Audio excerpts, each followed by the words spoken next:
안녕하세요. 축구 전문 기자 한준입니다. 2022 카타르 월드컵 이제 16강 진출팀이 가려지는 조별리그 3차전 일정이 시작됐습니다. 개최국 카타르와 오렌지 군단 네덜란드, 아프리카 챔피언 세네갈과 남미 돌풍의 팀 에콰도르가 속한 A조의 마지막 경기가 지금 막 끝났는데요. 네덜란드가 예상대로 조 1위로 16강에 오른 가운데 돌풍의 팀으로 세네갈을 제치고 2위가 될 것이 기대됐던 에콰도르가 충격적인 탈락을 당했습니다. 개최국 카타르는 3전 전패 굴욕으로 대회를 마쳤는데요.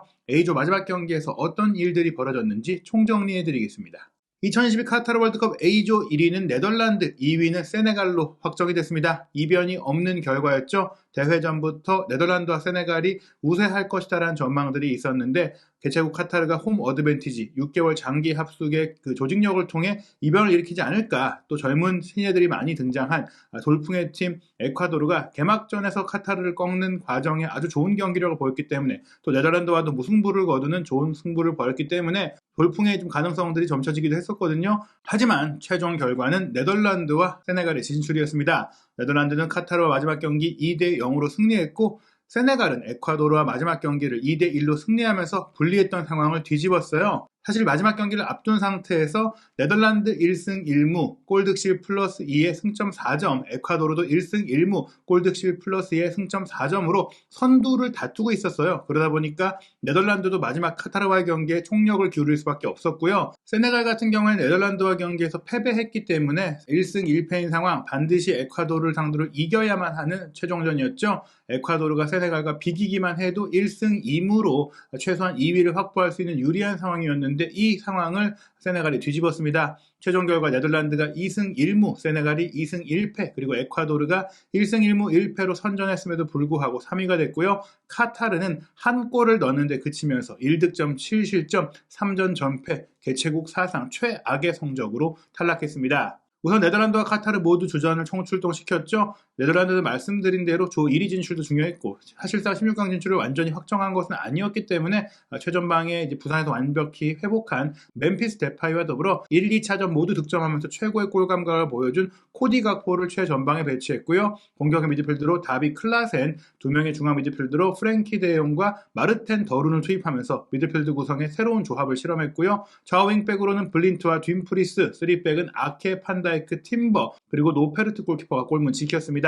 카타르 역시 기존의 주전 자원들을 그대로 중용했죠. 1차전에서의 부진으로 알쉬브 골키퍼가 완전히 후보로 밀려난 가운데 지난 2차전부터 출전하고 있는 메샬 바샴 골키퍼가 골문을 지켰고요. 페드로 미겔과 압델카림 하산, 이스마일 모하메드의 3백이 구성이 됐고, 공격 라인의 알하이도스, 아크람 아피프, 알모에즈 알리 같은 베테랑 선수들, 기존의 주력 자원들이 그대로 출전을 했습니다. 1, 2, 3, 4전 모두 공격 라인에는 큰 변화가 없는 카타르였고요. 세네갈과 에콰도르도 총력을 다해야 했죠. 이기는 팀이 16강에 오를 수 있는 벼랑 끝 승부였습니다. 물론 에콰도르가 비기기만 해도 올라갈 수 있는 유리한 상황이었다고 하더라도 이 비기기만 해도 되는 미션이 쉽지 않았죠. 일단은 에콰도르도 기존의 주전 선수들을 그대로 내세웠는데요. 장신 공격수 에스트라다를 최전방에 두고 골 감각이 좋은 베테랑 공격수 에네르 발렌시아를 왼쪽 공격수, 빠른 스피드를 갖고 있는 곤살로 플라타가 오른쪽 공격수로 배치가 됐고, 미드필드 라인은 모이세스 카이세도와 그루에소, 그리고 프랑코가 배치가 됐고요. 좌우 풀백으로 에스투피니안과 프레시아도 3경기 모두 선발 출전하는 그런 선수들이었고요.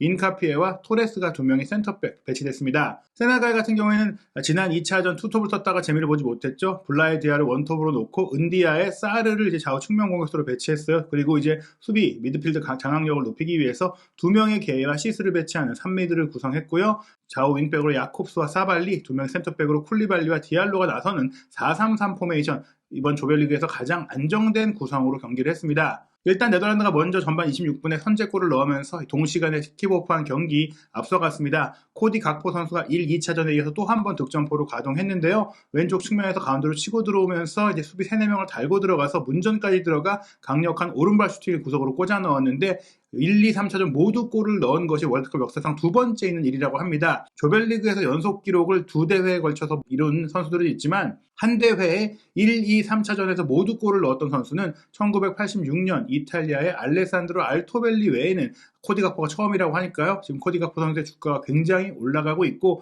이번 대회 끝나고 나서 1월 달에 내가 충분히 옮길 수 있다는 의사까지 표현했기 때문에 유럽 빅클럽들의 관심이 모이고 있는 선수입니다. 벌써 맨체스터 유나이티드와도 연결이 되고 있죠. 그런 가운데 전반전이 끝나기 직전 세네갈과 에콰도르의 경기에서도 선제골이 나왔는데요. 이스마일라 사르 선수가 문전을 파고들다가 에콰도르의 신예 수비수죠. 지금 독일 분데스리가에서 좋은 활약을 펼치고 있는 인카피에 선수가 막아서다가 파울을 범하게 됐고 PK가 선언됐고 사르 선수가 직접 이 PK를 가볍게 성공시키면서 1대0으로 리드했습니다. 세네갈이 이기면은 자력으로 2위를 차지할 수 있는 그런 상황이었는데요. 네덜란드가 후반전 4분에 또 한 번 이제 추가골을 넣었어요. 클라센의 크로스패스 수비가 걷어내면서 굴절된 게 뒤로 흘렀고 데파이 선수가 골키퍼를 마주한 상태에서 시도한 슈팅이 선방에 막혔지만 흘러나온 공을 프랭키 더영이 빠르게 반응해서 밀어넣으며 2대0을 만들었습니다. 그 뒤에 사실은 베르하이스의 세 번째 골도 있었지만 핸드볼 파울이 선언되면서 무의로 그쳤던 상황들이 있었어요. 어찌됐거나 네덜란드가 카타르의 마지막 첫 승점, 월드컵에서의 이제 첫 승리 이런 부분들에 대한 의지를 완전히 꺾어놓는 압도적인 경기를 보였고요. 한편 세네갈과 에콰도르의 경기에서는 시속 게임이 벌어졌는데 후반 22분 코너킥 상황에서 에콰도르가 동점골을 넣었습니다. 세트피스에서 공격 가져왔던 수비수의 헤더 패스를 문전 근거리에 있던 카이세도가 밀어넣었는데 세네갈 수비수들이 이제 골문 안에 한 명의 수비수가 들어가면서 옵사이드 트랩이 형성이 되지 못했죠. 이 동점골이 나오면서 다시금 에콰도르가 2위로 실시간 순위에서 올라갔는데요. 곧바로 3분 만에 세네갈이 세트피스에서 응수를 했어요. 문전에서 이제 공이 흘러나온 혼전 상황에서 주장이자 센터백인 칼리두 쿨리발리가 달포알 같은 발리 슈팅을 때려 넣으면서 2대1로 앞서갔고 마지막까지 에콰도르가 동점골 노려봤지만 세네갈이 여유있게 승리로 경기를 마무리했습니다. 2차전 일정까지 조별리그 통과 16강 진출을 확정했던 팀이 3팀밖에 없을 정도로 대혼전이 벌어지고 있는 이번 카타르 월드컵이죠. 프랑스가 C조에서 이제 조별리그 통과를 확정했고 브라질이 G조, 포르투갈이 H조에 이제 통과를 확정을 했는데 어떤 팀도 1위 자리까지 확정하지 못했기 때문에 아직 대진 일정이 나오진 않았었는데요. A조에서 네덜란드가 1위, 세네갈이 2위를 확정하며 현재까지 총 5개 팀이 16강에 올랐습니다. 그리고 잠시 후인 11월 31일 새벽 4시에 B조의 마지막 경기가 이어지고요. 그리고 이제 이 경사를 보실 분들은 아마도 C조와 D조의 최종전을 기다리고 계실 것 같습니다. 한국 시간으로 이제 12월 1일 목요일 0시 그리고 새벽 4시에 킥오프하게 되는데 먼저 D조 경기가 펼쳐져요. 튀니지와 프랑스, 호주와 덴마크의 경기가 동시에 열리고요. C조 최종전은 새벽 4시에 열리는데 폴란드와 아르헨티나, 사우디와 멕시코의 경기가 펼쳐집니다. 각 조의 상황을 살펴보면 아주 치열해요. 우선 C조 같은 경우에는 메시의 아르헨티나가 아직 16강 진출을 안심할 수 없는 상태죠. 사우디아라비아의 2대1 충격패를 당한 이후 멕시코를 상대로 2대0 승리를 거두면서 1승 1패가 됐는데 폴란드가 또 사우디아라비아를 꺾는 또 하나의 새로운 이변을 만들면서 1승 1무로 현재 조 1위입니다. 그런 가운데 폴란드와 아르헨티나가 맞대결을 펼치잖아요. 아르헨티나는 승리할 경우 16강 진출이 확정이 되지만 비길 경우 자력으로 16강을 기대할 수 없는 상황이 됩니다. 사우디아라비아가 멕시코를 상대로 이길 경우 2승 1패가 되고 또 폴란드가 1승 2무가 되기 때문에 아르헨티나는 사실상 비길 경우 매우 힘들어지니까 꼭 이겨야 되는데 폴란드 입장에서도 아르헨티나에 패배할 경우에는 사우디아라비아의 경기 결과에 따라서 또 멕시코가 몇 골 차로 이기느냐에 따라서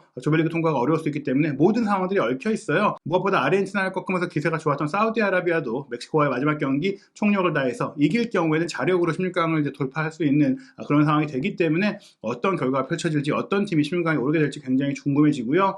D조에서는 프랑스가 2승으로 16강 진출을 확정했지만 1위가 확정되진 않았어요. 그런 가운데 호주, 덴마크, 튀니지 모든 팀의 가능성이 있는데 일단 튀니지는 어렵다고 봐야 될 것 같아요. 호주에 패배한 팀이 프랑스를 상대로 승점을 얻긴 쉽지 않겠죠. 이 두 팀보다는 호주와 덴마크의 맞대결이 중요합니다. 이 맞대결에서 이기는 팀이 그냥 16강에 간다고 생각하시면 되는데요.